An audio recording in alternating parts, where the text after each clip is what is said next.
Hello everyone, my name is Daleen Hassan and I'm delighted to be your host on COP27 TV, streaming to you live from Sharm el-Sheikh here in Egypt.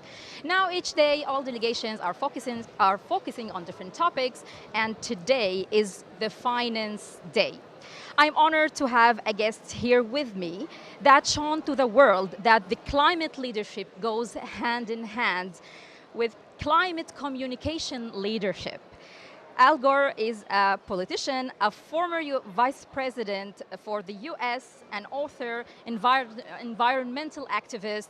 His work championing the fight against climate change has earned him jointly with IPCC the Nobel Prize in 2007.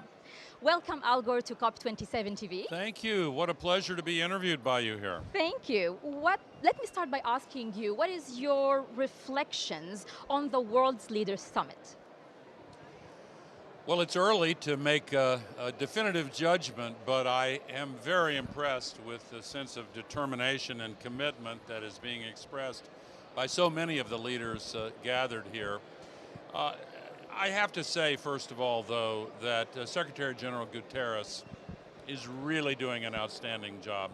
I say that not to flatter him, but I have worked with the United Nations for my entire career. His leadership of the entire world community is on display here at COP27. During the opening of COP27, you said global leaders have a credibility problem when it comes to climate change. How we can solve this issue? by following up words with deeds.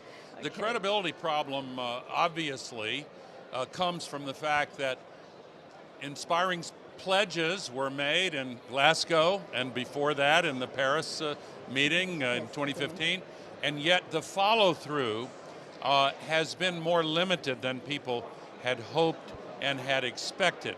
There are reasons for that, but we have to follow through with actual changes that reduce the global warming pollution. Here's the problem. We are using the sky as an open sewer, and we're putting 162 million tons of heat-trapping man-made global warming pollution into the sky every day. And it lingers and accumulates there and now traps as much extra heat every day as would be released by 600,000 Hiroshima-class atomic bombs exploding every 24 hours. That's insane for us to allow that to continue.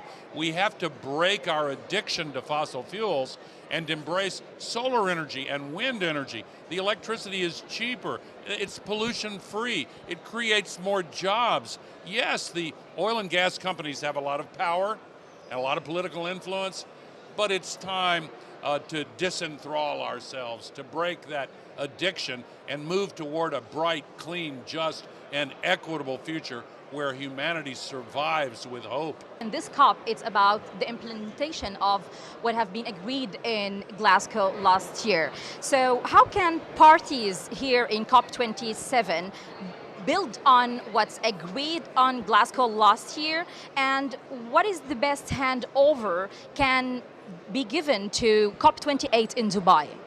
Well, because this is Finance Day, it's appropriate to speak about the role of finance. Here's the problem.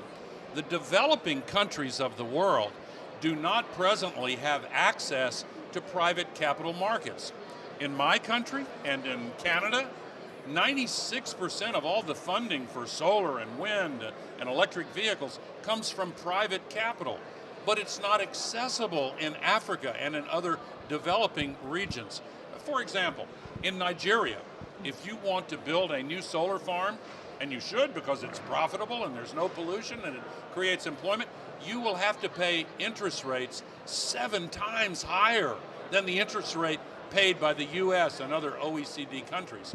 Now, the World Bank and the other multilateral development banks are supposed to take that extra risk of political risk and climate risk off of the top of the capital requirements there, so that the private capital markets are accessible by developing countries. That's the key to it. Well, speaking about the developing countries, this is like my following question, because here you are speaking about the US, and you mentioned that it's about the private companies who are supporting all these renewable energy projects. The case in the countries of Global South is really different, as you mentioned. So how can developed countries support developing countries and to make sure that there is no one left behind? Well, the first step is to reform the World Bank. I think the World Bank needs new leadership, but the problem goes deeper than that, and it requires a complete reform of the World Bank system so that we can refocus the World Bank on the climate crisis, on pandemic preparedness, and on the challenges that the world's people face now. At present, the World Bank is still giving support, tacit and otherwise, to continued fossil fuel financing, where the International Energy Agency tells us we should have no more development of additional fossil fuels because we're in a global emergency where the climate crisis is concerned.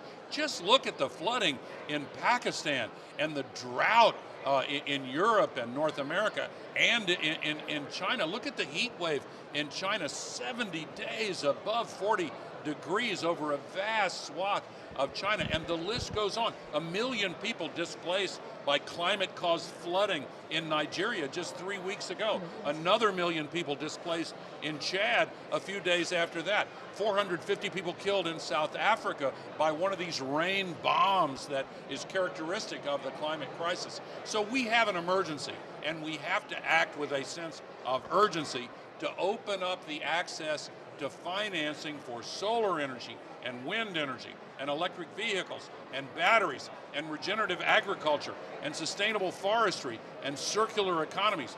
This is not pie in the sky. Last year, 90% of all the new electricity generation installed in the world was renewable, but it was only done in the countries that had access to private capital. Yes, exactly. You described Africa as a renewable energy superpower, and really, in short, what's really needed to be able to use this superpower in the right way, and as you mentioned, right now. So how to support African countries in making this access to renewable energy more possible?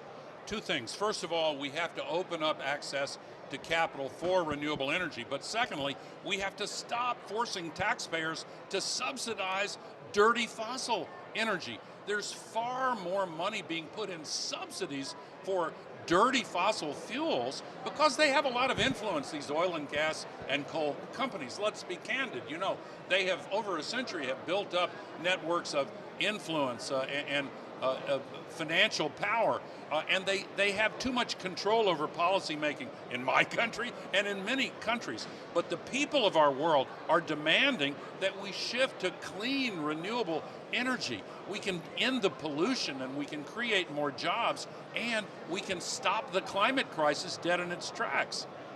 Great. So today you just released the Climate Trace Coalition. Could you please tell us more about it? Because it's just happened this morning. I'm very excited about it. Thank you. Tell me more about it. With the Secretary General, we introduced it in the plenary session.